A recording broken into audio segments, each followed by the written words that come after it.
In our news headlines for today, the police in Chantilly have seized some dangerous accessories. Men living under a bridge in St. Mary are optimistic for a better year in 2021. And in other news, a mother along with a bishop are disputing that Bryson lost his life after a salute of a dangerous tool. And mother and daughter remain in custody after that dangerous family feud. The police have seized several rounds of dangerous accessories in Chantilly Gardens in Westmoreland. The police stated that at approximately 9:40 a.m. on January 2, a team of officers seized 13.45 dangerous accessories along with 27.40 dangerous accessories and 2 inside waistband holsters during a snap raid operation in the area. According to the police, no one has been arrested in relation to this matter.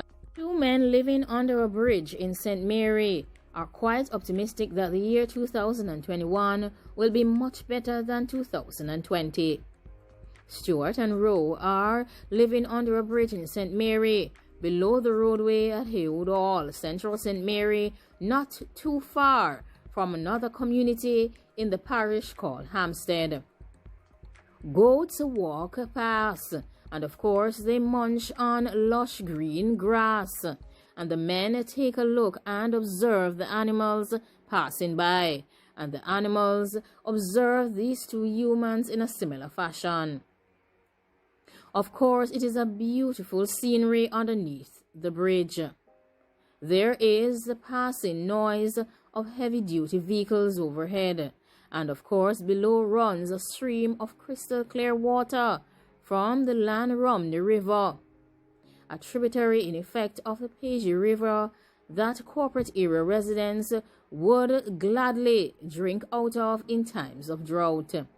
Despite this beautiful environment created by the river, the harsh reality is that these 2 men are very poor and homeless.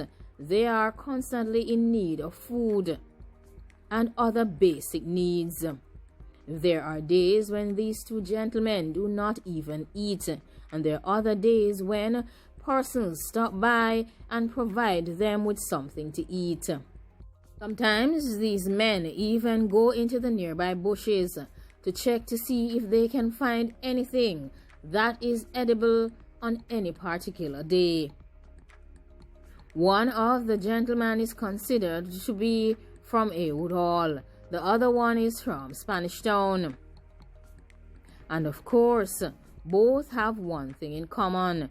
They would welcome anyone or anything into their laps that would make their existence better. Rain does not bother these men, as the bridge overhead forms a sturdy roof, but they are normally very cold. Sometimes they get really cold at nights, and they have no covering. And of course, I'm sure they would love a blanket to keep them warm, or just a home that is made of board with basic amenities. Despite these devastating circumstances for these 2 men living under the bridge in St. Mary, they continue to live in hope and to exercise their optimism that things will get better for 2021. As of course, their need is that they would like a better place to stay so that they can get warm meals and be able to sleep in some level of warmth. A mother is disputing police reports that her son lost his life in an alleged confrontation between members of the security forces and dangerous individuals who were reportedly involved in a New Year dangerous tool salute in a section of the tough inner city community of Dexter Street. The young man who passed away has been identified as Yohimbe Bryson of Rickett Street in the town of Dexter Street. Bradson's cousin was also harmed and Injured during the same incident. Reports from the police are that shortly after midnight on Friday, January 1, members of the security forces team went into the area called Dexter Street, an area of the town, in response to complaints of a barrage of dangerous sounds coming from the community. The police reported that the team, which allegedly came under heavy shellings, returned the shellings. Following the shellings, the boy was found suffering from multiple holes. He was taken to the Savannah Lamar Public General Hospital, where he was pronounced on arrival. According to community members, however, the police claim is not what happened. They are stating that there was no shellings in the area. They have also said that they were in the process of holding hands to pray, as is their custom when the new year starts, when they came under loud sounds and shellings from members of the security forces. It would have been reported in previous news. The parish of Westmoreland is under a curfew in keeping with the Disaster Risk Management Act. The new curfew hours for Westmoreland started at 7 o'clock p.m. on December 31st, 2020, and is scheduled to end at 5 a.m. on January 15, 2021, with people being allowed to move about between 5 a.m. and 7 p.m. each day. During this period, gatherings in a public place should not exceed 10 persons. And markets and vending in public arcades and public transportation centers are only allowed during the hours of 6 a.m. and 6 p.m. According to the residents, however, there was no shellings in the area. They just got together as usual on New Year's morning because they know that they cannot go anywhere because of the curfew. They further went on to state that the members of the security forces just came and started their own shellings, and they caused harm to Yayimbe, and he fell right there. This is the message that is being expressed by members of the community of Dexter Street. Miss Campbell, who is the mother of the gentleman who is no longer with us, also rejected claims that her son was among persons issuing shellings at the security forces. This mother is quite distraught, and she has noted that she was at home when she got the telephone call that her son had passed away. She immediately exclaimed that it was a lie. She could not believe that someone had caused harm to her son. She also was in total disbelief. She stated that nothing went the way it was stated. She said there was no shellings.